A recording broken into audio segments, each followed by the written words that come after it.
5 seconds to go.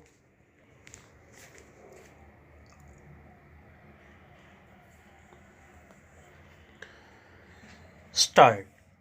Irrigation and power form the basis of the agricultural and industrial development of our country. After the droughts of the previous 2 years, no one in India needs any reminder about the vital importance of irrigation.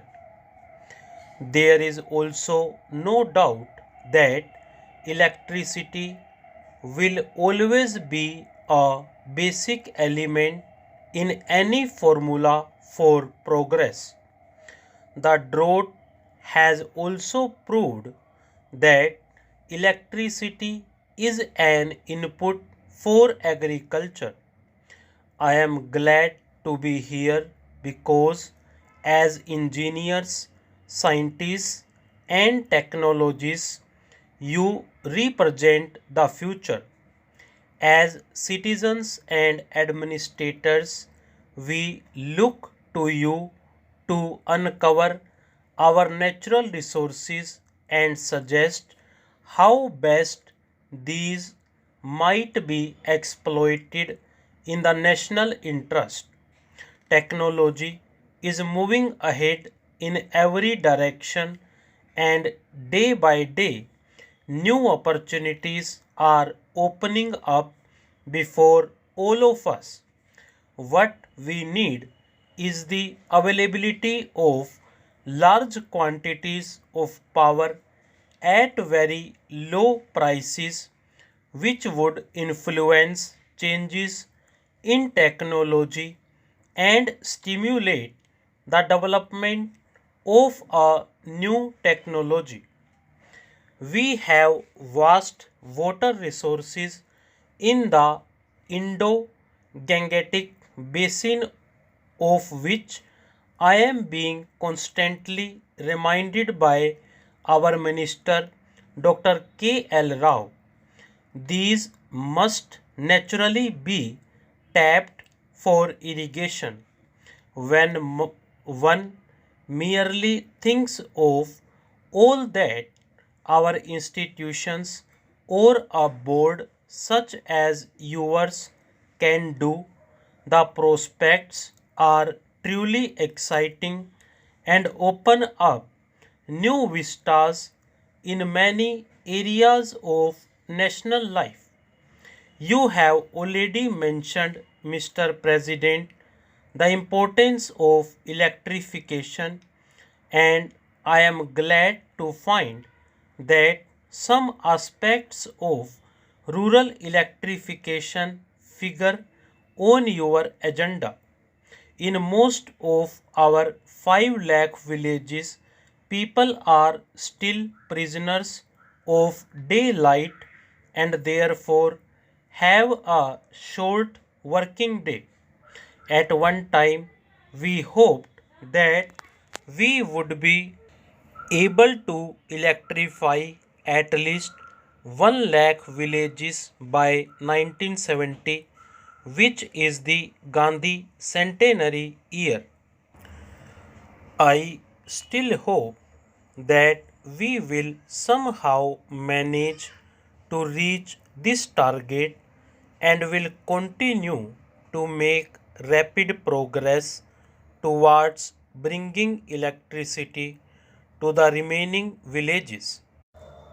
Today, we are able to build a good deal of the generating and transmission equipment which is required, but we have also to improve the economics of our power generation and transmission so as to supply cheap power to needy consumers and yet earn profits on the operations of our electricity undertakings.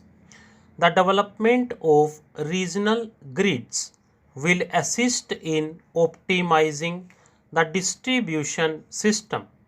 This will be a great help to enrich all of us and yield better and quicker results.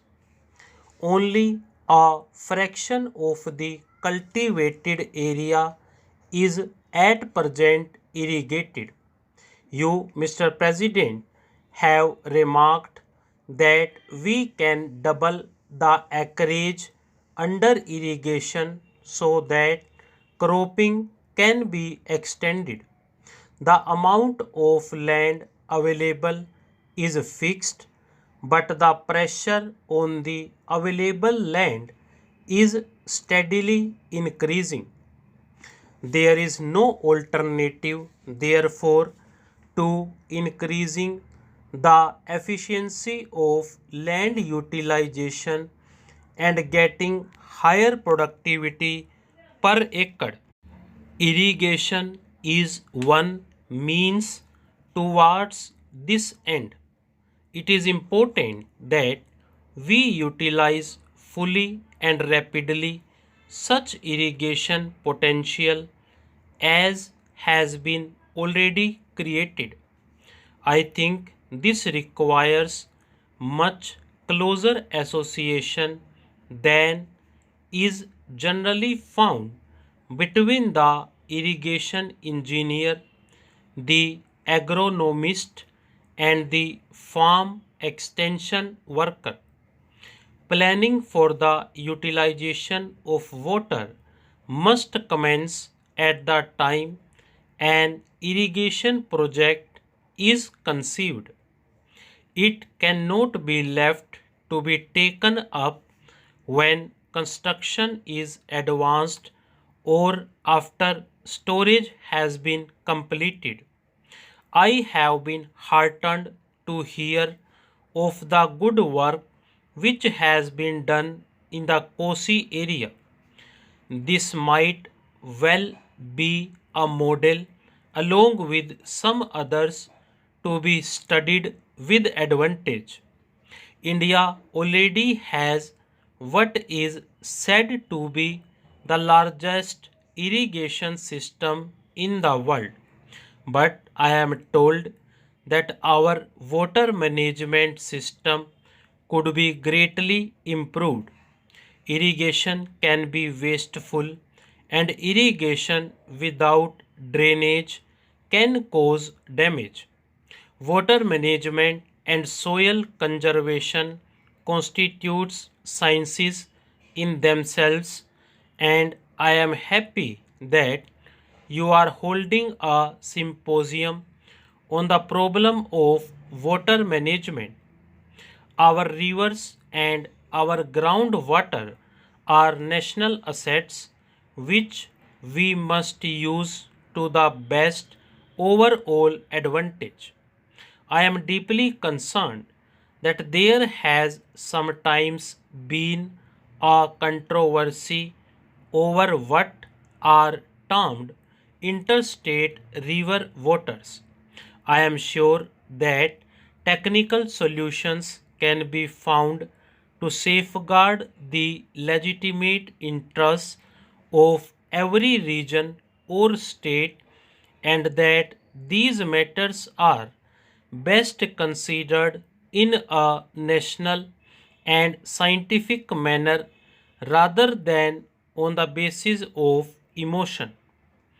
There is one other aspect, perhaps not directly related to your conference, on which I should like to touch. The development of irrigation, especially in arid tracts, is often a starting point of an economic and social revolution. It demands more tractive power and creates new demands for roads, markets, and processing and storage facilities. The stimulus which irrigation provides to agriculture also generates new and additional incomes, much of which are invested in the facilities earlier described. A part of it also goes into village improvement schemes, the renovation and modernization of individual homes, the paving of streets, the digging of wells, and so on. I believe this kind of development offers an unrivaled opportunity to promote a new village movement. Stop.